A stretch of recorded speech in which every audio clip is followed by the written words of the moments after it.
इससे पहले बीएल संतोष, नितिन नवीन और गृह मंत्री अमित शाह के बीच बैठक हुई। मतलब देखिए, सिर्फ राष्ट्रीय कार्यकारिणी या बीजेपी के संगठनात्मक बदलाव के अलावा, केंद्रीय मंत्रिमंडल में फेरबदल के अलावा, ये राज्यों से जुड़ा हुआ मसला है। राज्यों से जुड़ा हुआ मसला कैसा है? कैसे? जैसे मान लीजिए छत्तीसगढ़ और मध्य प्रदेश का उदाहरण देता हूं। छत्तीसगढ़ मध्य प्रदेश में ऐसे कौन से मंत्री हैं, छत्तीसगढ़ मध्य प्रदेश में ऐसे कौन से नेता हैं जिसे संगठन में शामिल किया जा सकता है, जिसे नितिन नवीन की टीम में शामिल किया जा सकता है? उसके मद्देनजर कौन से मंत्री हैं, किस इलाके के मंत्री हैं और कौन सी जाति से आते हैं, ये तमाम समीकरण साधे जा रहे हैं। और इसीलिए आपको याद होगा कि 40 मिनट की मुलाकात गृह मंत्री अमित शाह और योगी आदित्यनाथ के बीच में हुई थी। जो बैठक का जिक्र अमृत कर रहे हैं, 2 घंटे 15 मिनट ये बैठक चली है और ये बहुत महत्वपूर्ण बैठक है। मतलब इसके पहले बीएल संतोष, गृह मंत्री अमित शाह और राष्ट्रीय अध्यक्ष भारतीय जनता पार्टी के नितिन नवीन ये बैठक करके एक मसौदा तैयार कर चुके थे फाइनल मुहर के लिए।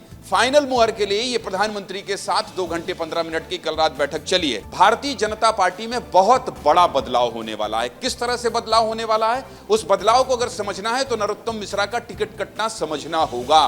भारतीय जनता पार्टी ने बहुत बड़ा संदेश दे दिया है। जैसा कि अमृत भी बता रहे थे कि बहुत बड़े बदलाव की जरूरत भारतीय जनता पार्टी महसूस कर रही है और राष्ट्रीय स्तर पर बहुत उथल पुथल चल रही है कि इस बड़े बदलाव को किस तरह से अमली जामा पहनाया जाए, और इसीलिए इतनी बड़ी बड़ी बैठकें हो रही हैं। दूसरी बात, आने वाले 25 से 30 साल की राजनीति का रोड मैप कैसे तैयार किया जाए। जब नरोत्तम मिश्रा का टिकट कटा था तब भी मैंने विस्तार न्यूज ने यह जिक्र किया था कि युवाओं को मौका दिया जाएगा। ऐसे में बहुत सारे ऐसे नए चेहरे जो मध्य प्रदेश, छत्तीसगढ़, बिहार, उत्तर प्रदेश, झारखंड, अलग अलग राज्यों से आते हैं, उनको आप मंत्रिमंडल में भी देख सकते हैं, उनको आप नितिन नवीन की टीम में भी देख सकते हैं। इसके अलावा मध्य प्रदेश, छत्तीसगढ़, राजस्थान, उत्तर प्रदेश, हरियाणा, जहां भी सरकार है बीजेपी की, ऐसी जगहों से बहुत से नए चेहरे आपको दिखाई देंगे, चाहे वो केंद्रीय कैबिनेट में हो, चाहे वो नितिन नवीन की टीम में हो। इसके अलावा जो पुराने चेहरे हैं उनकी छुट्टी भी हो सकती है और ये नई बीजेपी की एक तस्वीर आपको दिखाई दे सकती है। लेकिन ये तो पक्की बात है कि 2 चीजों को लेकर बहुत जबरदस्त मंथन हुआ है।